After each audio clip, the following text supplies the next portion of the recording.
Hello everyone, I am सिमरन त्यागी और आज हम इस वीडियो में पढ़ने वाले हैं जूलॉजी 5th सेमेस्टर की सेकंड बुक का एक हमारा टॉपिक है क्लास रेप्टिलिया, यानी कि हमारा जो वर्ग सरीसृप है उसके बारे में, उसकी मुख्य विशेषताएं एवं वर्गीकरण हम इस वीडियो में पढ़ने वाले हैं। तो चलिए शुरू करते हैं अपना topic. General characteristics and classification of class Reptilia.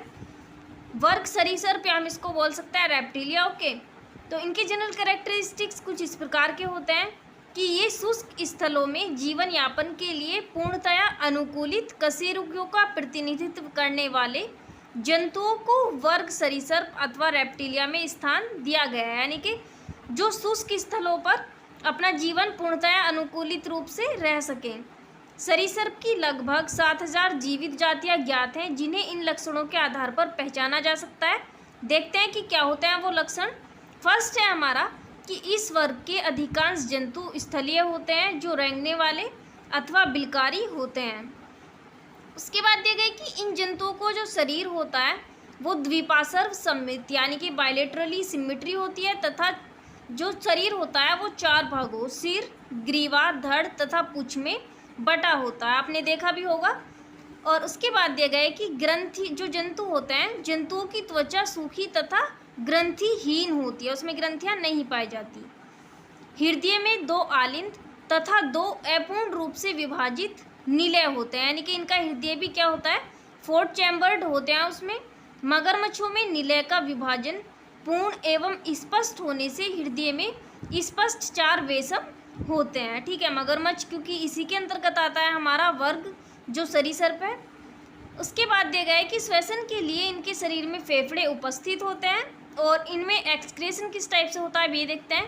प्रमुख उत्सर्जी पदार्थ यूरिक अम्ल होता है और उत्सर्जी पदार्थों में यूरिक अम्ल ही एक ऐसा नाइट्रोजनी पदार्थ है जो मल के साथ ठोस अवस्था में उत्सर्जित होता है। और इनके मस्तिष्क में 12 जोड़ी कपाल तंत्रिकाएँ भी पाई जाती हैं तथा नर व मादा जो होते हैं इनमें अलग अलग होते हैं तथा नर में मैथुन अंग होते हैं।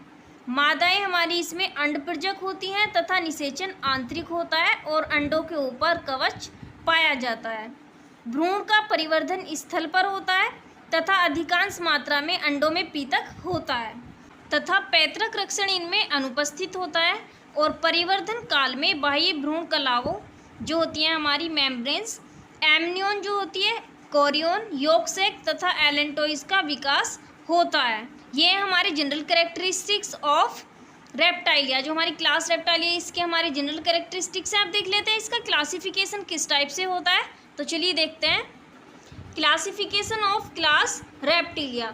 इसका वर्गीकरण खोपड़ी में टेम्पोरल फोसी की उपस्थिति या अनुपस्थिति के आधार पर होता है। ठीक है, और इसको निम्न 4 उपवर्गों में बांटा गया है। अब देखते हैं, आप इस डायग्राम का स्क्रीनशॉट लेके बना भी सकते हैं, इससे आपको आसानी से समझ आ जाएगा। तो चलिए देखते हैं, जो हमारा वर्ग है सरीसृप उसको सब क्लासेस होती हैं 4, उनमें डिवाइड किया गया है, यानी कि 4 उपवर्गों में बांटा गया है।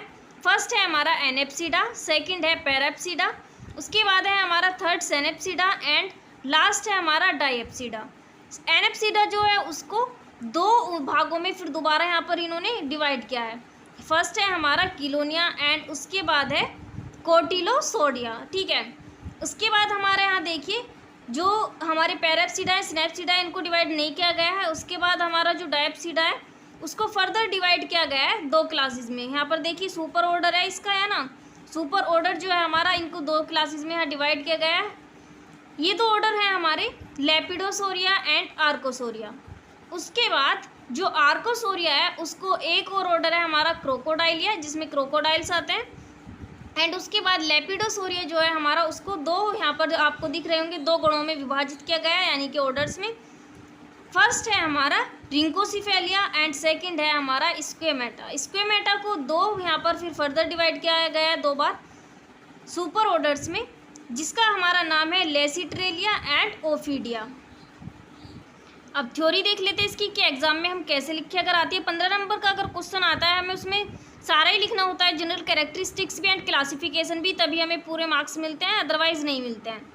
तो उपवर्ग हमारा एनेप्सिडा जो होता है इसमें क्रेनियन में टेम्पोरल फोसा नहीं होता है और उसको 2 गणों में विभाजित किया गया है। ठीक है, जो भी हमने देखे थे। फर्स्ट है हमारा कीटोलोसोरिया, इसमें लुप्त सरीसृप आते हैं, एग्जाम्पल है हमारे सिमोरिया एंड लेपिडोसोर्स आदि।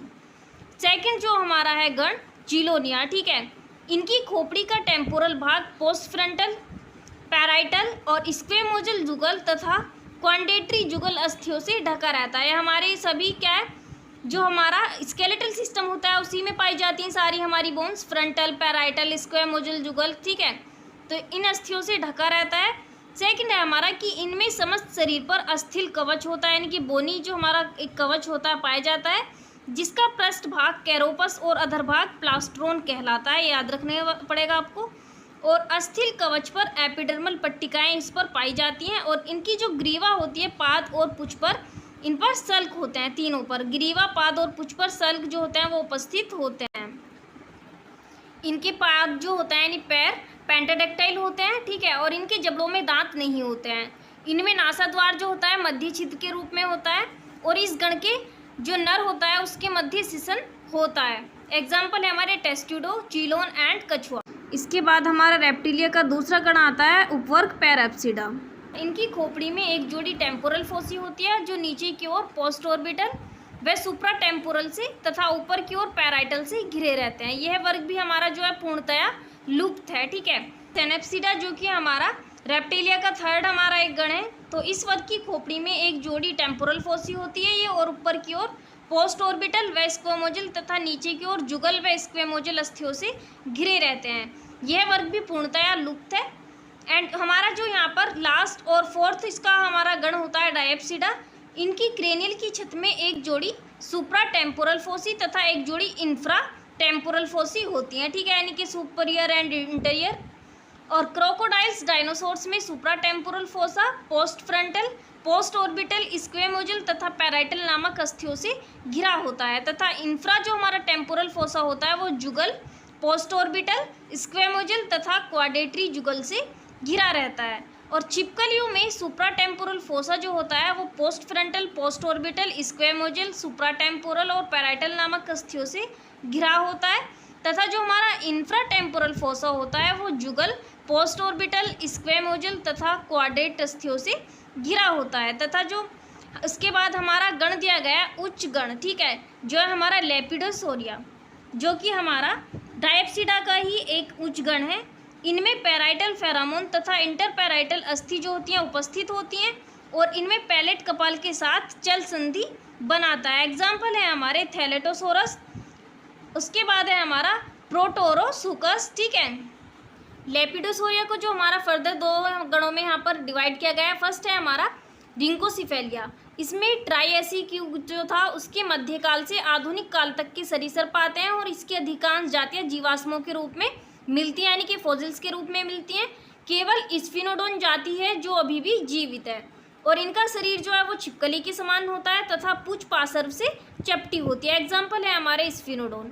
सेकंड जो हमारा गण है गण स्क्वेमेटा। इस गण के अंतर्गत आधुनिक सर्प एवं छिपकली आते हैं जो कि मॉडर्न टाइप के आज के हैं और इनके टेम्पोरल भाग के एक या दोनों जोड़ी टेम्पोरल फोसी बाद में विलुप्त हो जाते हैं। निचले टेम्पोरल आर्केड सदैव अनुपस्थित होते हैं और इनके जो दांत होते हैं वो अग्रदंती होते हैं और इनके शरीर पर एपिडर्मल सल्कें या पट्टिकाएं होती हैं। फिर इसको जो हमारा गण स्क्वेमेटा है उसको दो गणों में विभाजित किया गया है, ठीक है, सुपर ऑर्डर्स में। सो फर्स्ट है हमारा लेसिरिटेलिया। इस उपगण के अंतर्गत हमारी छिपकलियाँ आती हैं और इनके शरीर पर दो जोड़ी पंचांगुलीपाद होते हैं और अंगुलियों पर तेज नखर होते हैं और नेत्रों पर गतिशील पलकें तथा जो हमारी निक्टिटेटिंग होती है वो पाई जाती हैं और इनमें स्टर्नम तथा एपिस्टर्नम होती है। इनमें मैक्सिली पैलेटाइन तथा टेरिगोइड अचल होते हैं। अतः जबड़े जो होते हैं वो निश्चित सीमा तक ही खुल सकते हैं, जैसे कि आपने देखा होगा एग्जाम्पल हमारी घरेलू छिपकली होती है हेलोडर्मा, ड्रैगो एंड गिरगिट। उसके बाद उपगण है हमारा ओफिडिया। इस वर्ग में सभी सर्प आते हैं और इनका शरीर पादहीन होता है, यानी पैर नहीं पाए जाते हैं। इनमें इनके नेत्र अचल पारदर्शी झिल्ली द्वारा ढके रहते हैं और इनमें स्टर्नम एवं एपिस्टर्नम जो होता है वो नहीं पाए जाते हैं। एग्जाम्पल है हमारे कोबरा, वाइपर, क्रेत, दुमुही, अजगर, अंधा सर्प एंड क्रोटेलस। ये सभी क्या है हमारे सर्प हैं, यानी कि स्नेक्स। हमारा गण है रेप्टिलिया, उसको जो बांटा गया था डायप्सिडा, ठीक है, 4 गणों में बांटा गया था, उसमें डायप्सिडा था एक। उसको फिर फर्दर डिवाइड किया गया था लिपेडोसोरिया एंड आर्कोसोरिया में। उसके बाद आर्कोसोरिया जो है हमारा, उसको सिर्फ एक ही गण में डिवाइड किया गया है, यानी कि क्रोकोडाइलिया। तो चलिए देखते हैं कि इनमें इंटरपैराइटल तथा पैराइटल फेरोमोन जो होते हैं वो नहीं होते हैं, और इनमें पैलेट दंतविहीन होती है। इनके दांत थिकोडोंट होते हैं और इनमें पक्षपाद लंबे एवं अधिक शक्तिशाली होते हैं, तथा कुछ जंतुओं में ये द्विपाद के अनुकूल होते हैं, यानी कि जैसे इनमें द्विपाद होते हैं उनके अनुकूल होते हैं। इसके अंतर्गत केवल एक जीवित गण आता है, जो कि है हमारा गण क्रोकोडाइलिया। इनका शरीर भारी तथा सिर बड़ा व लंबा होता है, और इनका शरीर जो होता है वो अस्थिल पिर्सलकों की कतारों से ढका रहता है। इनमें एपिडर्मल सल्क भी बनते हैं, और इनका ऊपरी टेम्पोरल फेनेस्ट्रा छोटा होता है। इनमें फ्रंटल्स तथा पैराइटल्स जो होते हैं वो जुड़े होते हैं, और इनके अग्रपाद छोटे व जालयुक्त होते हैं, और इनमें स्टर्नम एवं एब्डोमिनल पसलियाँ होती हैं। इनका मुख काफ़ी चौड़ा होता है, तथा इनमें अंदर की ओर मुड़े हुए तेज एवं नुकीले दांत होते हैं। एग्जाम्पल है हमारे घड़ियाल एवं मगरमच्छ। सो ये था हमारा जूलॉजी 5th सेमेस्टर की सेकंड बुक का एक टॉपिक, क्लास रेप्टिलिया, उसकी जनरल कैरेक्टरिस्टिक्स एंड क्लासिफिकेशन। और आगे भी आप अपनी बुक को कंप्लीट करने के लिए मेरे चैनल के साथ ज्वाइन हो सकते हैं। फर्स्ट बुक ऑलरेडी मैं चैनल पर डाल चुकी हूँ, आप लोग वहाँ से जाकर कंप्लीट कर सकते हैं। Thank you.